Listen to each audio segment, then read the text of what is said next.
meron tayong minomonitor na low pressure area dito sa labas ng ating Philippine Area of Responsibility. Ito ay huling namataan sa layong 1,280 kilometers east ng Eastern Visayas.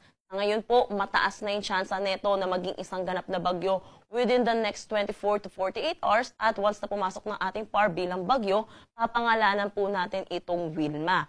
Inaasahan natin yung pag-iral ng northeast monsoon kaya makakaranas ng bahagya hanggang sa maulap na papawidin na may mga isolated light rains dito sa may Batanes at Babuyan Islands. Para naman dito sa Metro Manila at nalalabing bahagi ng Luzon, inaasahan naman natin ang maaliwalas na panahon pero asahan din natin yung init at alinsangan lalo na sa tanghali hanggang hapon na may mataas na tsansa ng mga panandali ang buhos ng pag-ulan lalo na sa hapon at sa gabi. Dulot po ito ng mga localized thunderstorms. So, para naman dito sa Mindanao, inaasahan po natin buong Mindanao ang makakaranas ng maulap na papawiri na may mataas na tsansa ng mga kalat-kalat na pag-ulan.